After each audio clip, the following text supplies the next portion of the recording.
बिस्मिल्लाहिर्रहमानिर्रहीम। अस्सलाम वालेकुम। कैसे हैं आप सब लोग? उम्मीद करती हूँ कि सब खैरियत से होंगे। आज हम बनाएंगे शादियों वाला देगी कोरमा की रेसिपी।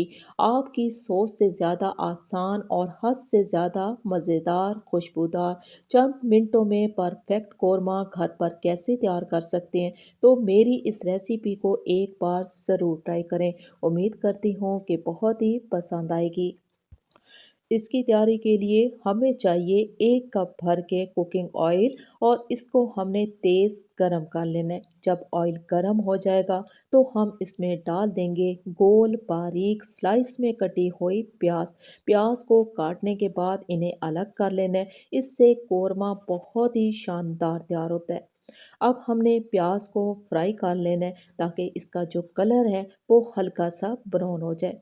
जो ही प्याज का कलर चेंज होगा तो हम इसमें डाल देंगे लहसुन का पेस्ट।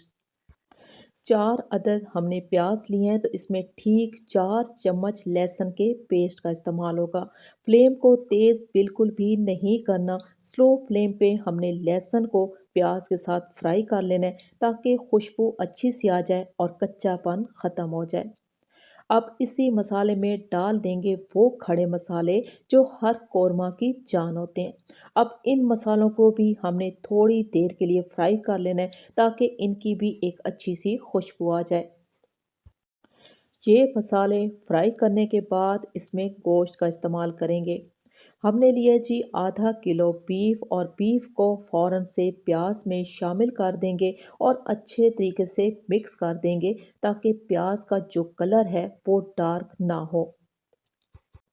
अभी हमने गोश्त को प्याज और लहसुन के साथ ठीक 7 मिनट तक फ्राई कर लेना है ताकि प्याज जो हैं वो मुकम्मल तौर पे मैश हो जाए। जब प्याज मैश हो जाएंगे तो हम इसी मसाले में डाल देंगे हस्बे ज़रूरत नमक और साथ ही हम इसमें शामिल कर देंगे ठीक 1 गिलास भर के लेंगे पानी। पानी का इस्तेमाल इससे ज़्यादा नहीं करना। ढक्कन लगाएंगे और गोश्त को गलने तक हम पकने देंगे। फ्लेम को तेज़ नहीं करना, स्लो फ्लेम पे हमने गोश्त को गलने तक पकने दिए। जब इस तरीके का मसाला तैयार हो जाएगा, गोश्त गल जाएगा, तो हम इसमें डाल देंगे हरी मिर्चों का पेस्ट। ये पेस्ट आप ज़्यादा और कम ले सकते हैं। हरी मिर्चों के साथ ही हम इसमें डाल देंगे 1 कप भर के दही और दही को फेंटना बिल्कुल भी नहीं है। साथ ही हम इसमें शामिल कर देंगे 1 चम्मच लेंगे हल्दी पाउडर। अब हमने हल्दी और दही को इस मसाले में इतनी देर तक पकने देना है कि ये मसाला गाढ़ा हो जाए और दही का पानी खुश्क हो जाए। जब ये मसाला गाढ़ा होगा तो इसी में हम डाल देंगे हस्बे ज़रूरत लाल मिर्चों का पाउडर और 3 चम्मच लेंगे धनिया पाउडर। कौरमे में धनिए का ज़्यादा इस्तेमाल किया जाता है, इसी से इसका जो मसाला है वो बहुत ही ज़बरदस्त किस्म का तैयार होता है। इन मसालों को इतनी देर तक पकने देंगे कि रोगन ऊपर आ जाए। जब ये मसाला इस तरीके से तैयार होना शुरू हो जाएगा तो इसमें हम दूध का इस्तेमाल करेंगे और दूध हम लेंगे ½ कप। इससे क्या होगा कि कौरमे का जो कलर है वो निखर के आएगा और इसके मसाले में एक बहुत ही शानदार किस्म का जायका आ जाएगा। 1 चम्मच हमने इसमें डाल दिया जी कुटा हुआ अदरक। अभी हमने इस मसाले की बहुत ही अच्छे तरीके से भुनाई करनी है।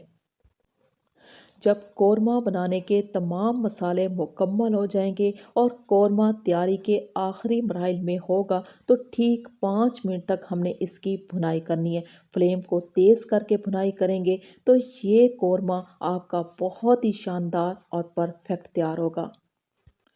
बीफ देगी कोरमा शादियों वाले जायके के साथ मुकम्मल तौर पे तैयार हो चुका है।